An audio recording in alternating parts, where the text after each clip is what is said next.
Hi friends, welcome to Siri fashions. ఈ వీడియోలో వచ్చేసి కిడ్స్ది ట్రెడిషనల్ డ్రెస్ని స్టిచ్ చేయడం జరుగుతుందండి. ఈ కిట్కి వచ్చేసి 5 ఇయర్స్ ఉంటాయి. లంగా జాకెట్ని స్టిచ్ చేస్తున్నాను అనమాట. బ్లౌజ్ లెంత్ 10 ఇంచెస్ పెట్టుకున్నాను.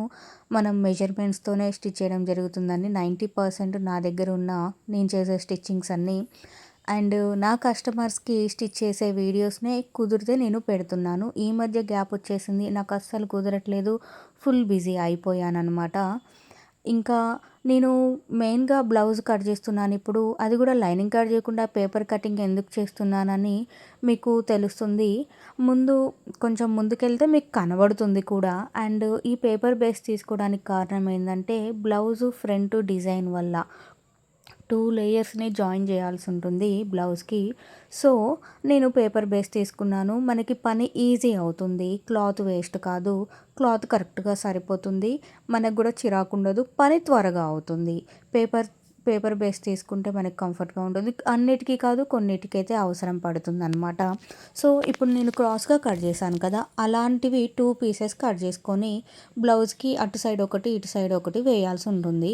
అయితే ఇక్కడ ట్విస్ట్ ఏంటంటే స్కర్ట్కి సంబంధించిన క్లాత్ని ఒక లేయర్ లాగా, బ్లౌజ్ కోసమే తెచ్చిన క్లాత్ని ఒక లేయర్ లాగా వేయడం జరుగుతుంది అనమాట. యాక్చువల్గా ఇది ఒక శారీతోటి స్టిచ్ చేస్తున్నాం. ఎంత బాగుందో అవుట్ఫిట్ అయితే మొత్తం అయిపోయాక.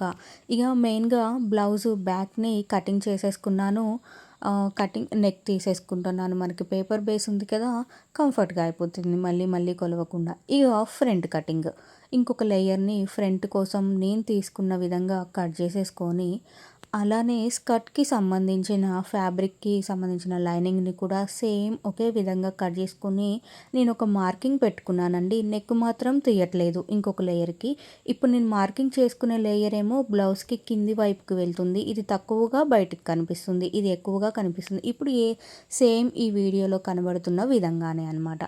అండ్ నడుము దగ్గర కింద బ్లౌజ్కి కింద కర్వ్ అనేది గమనించారా? అది కంపల్సరీ అండి బ్లౌజ్ లుక్కి. అది స్ట్రైట్గా ఉంటే ఉండొచ్చు, బట్ అంత లుక్ రాదు. అలా కర్వ్ ఉంటేనే ఆ డిజైన్కి ఆ లుక్ అనమాట. చిన్న చిన్న థింగ్స్ అయినా కానీ లుక్ని ఎఫెక్ట్ చేస్తాయి అనమాట. సో బ్లౌజ్ పీసు అండ్ స్కర్ట్కి సంబంధించిన చిన్న పీస్ని నేను తీసేసుకున్నాను. ఈ విధంగా ఇంకా మీరు బ్లౌజ్ పీస్ని కానీ స్కర్ట్ పీస్ అంటే 2 పీసెస్ తీసుకునేటప్పుడు కేర్ఫుల్గా ఉండాలి. ఏ పీస్ ఎటు వేయాలి అన్న విధంగా చూసుకొని కట్ చేసుకోవాలి, లేకపోతే ఎఫెక్ట్ అయిపోతుంది. నేను చెప్పింది మీకు అర్థమైందని అనుకుంటున్నాను. ఒక కర్వ్ పీస్ ఉంది కదా, ఒక సైడ్ లెఫ్ట్ సైడ్ ఉంది కదా, లెఫ్ట్ సైడ్ పెట్టే కట్ చేసుకోవాలి క్రాస్ని. ఓకేనా? దీనికి బుట్ట చేతులు పెట్టాలి అనుకొని మేము పఫ్ పఫ్ హ్యాండ్ కోసం అనేసి నేను అక్కడ చూపించిన విధంగా కొంచెం ఎక్కువ తీసుకున్నాను. ఒక 2 ఇంచెసే తీసుకున్నానండి. చిన్న హ్యాండ్, బుల్లి హ్యాండ్స్ కాబట్టి ఎక్కువగా కుచ్చులు పెట్టినా కానీ లుక్ బాగోదు, సరిపడినంత. అండ్ ఆ కుచ్చుల హ్యాండ్కి ఎక్కువ ఎత్తు రాకుండా నేను చూసుకున్నాను అనమాట. లైట్గానే పఫ్ వచ్చే విధంగా చూసుకున్నాను. ఇక ఫ్రంట్, బ్యాక్, హ్యాండ్స్ అన్నీ కటింగ్స్ అయిపోయాయి. దేనికి సంబంధించిన పైపింగ్కి సంబంధించిన క్లాత్ అది తీసుకొని విడివిడిగా పెట్టేసుకున్నాను ఆ పీస్లోనే. ఇంకా బ్యాక్ పైపింగ్ వేసేసుకొని జాయింటింగ్ కూడా చేసేసాను. ఎలా జాయింటింగ్ చేశానో చూసారా అండి? ఫస్ట్ లైనింగ్కి బాటమ్ అండ్ నెక్ దగ్గర పైపింగ్ వేసేసుకొని మంచిగా క్లాత్ జాయిన్ చేసేసి ఒక్కసారి ఐరన్ హీట్ చూసుకొని ఐరన్ చేసేస్తే ఎంత నీట్గా అయిపోయిందో చూడండి. అండ్ ఈ ఫ్రంట్ పార్ట్ 2 లేయర్స్కి కూడా పైపింగ్ జాయింటింగ్ చేసేస్తున్నాను అనమాట. చేసేసాను. చేసేసి ఒకసారి రివర్స్ తీసుకొని ఒక చిన్న ఐరన్ చేసేసుకొని ఇట్లా జాయింటింగ్ చేయాలి. అయితే నేను ఇప్పుడు జాయింటింగ్ చేయలేదు, జస్ట్ పెట్టాను. పెట్టి కరెక్ట్గా ఉన్నాయా లేదా అనేసి చెక్ చేసుకున్నాను. చేసుకున్న తర్వాతకి ఏ లేయర్ అయితే పైకి ఉండాలో ఆ లేయర్కి ఫస్ట్ పైపింగ్ వేసేసుకోవాలి. తర్వాతకి ఇంకొక లేయర్ని జాయిన్ చేసి రివర్స్ తీయాలి. ఇప్పుడు నేను ఏ విధంగా తీస్తున్నానో చూస్తున్నారా? ఇక్కడ నేను ఏం చేశానంటే ఫ్రంట్ పార్ట్ ఎటువైపు కదలకుండా నెక్ జాయింటింగ్ అప్పుడు కదలకుండా ఉండడానికి పైపింగ్ వేశాక నేను గ్లూ అప్లై చేశాను. పైపింగ్కి గ్లూ అప్లై చేసి ఈ లేయర్ని పెట్టి ఐరన్ చేసి స్టిచ్ చేశాను అనమాట.